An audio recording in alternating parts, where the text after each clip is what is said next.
Hello again, this is Michael Wojcik with your Our Town Legislative Rundown. Just a couple weeks left in the session and items continue to move at the state capitol.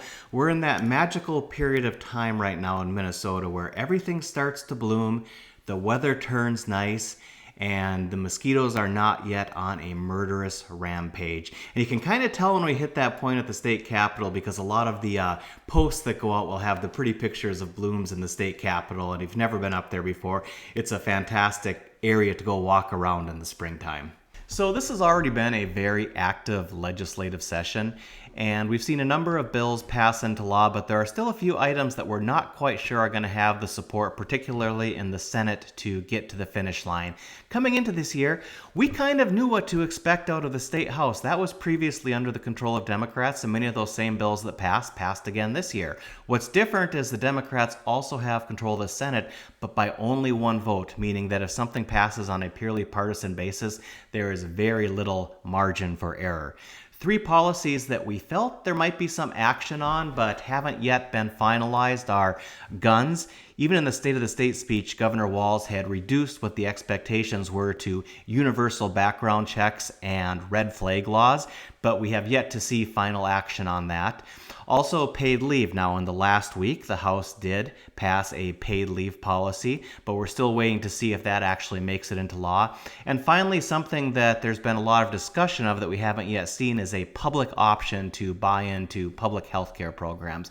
We'll see if those have the votes to get to the finish line or if it's something that's perhaps passed on this year. Sometimes bills will pass both the House and the Senate, and there'll be a little bit of difference between them, and those differences have to be worked out, and they go to something called a conference committee, where representatives from both the House and the Senate will get together, try to hammer out the differences, and bring the final proposal back for another vote. Now, typically this isn't too exciting, particularly when the bills are coming in, but on some of the issues like marijuana legalization, where it only passed by one vote in the Senate, some of these details may end up being key. One of the bills headed to conference committee is the higher education funding. Now, after human services and K-12 education, it's the biggest part of the state budget. And there's a lot of money in there, and one of the beneficiaries is the Mayo Foundation here in Rochester. And in both cases, they're proposed to receive $3.6 million, so that figure probably will come to be.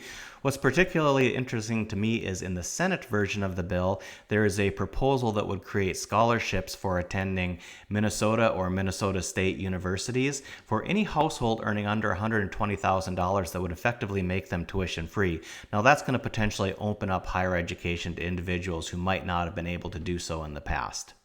And finally this week, if you do get the opportunity to go up and check out our Capitol and the grounds, remember that we put hundreds of millions of dollars as taxpayers into fixing up that building, and it was truly needed.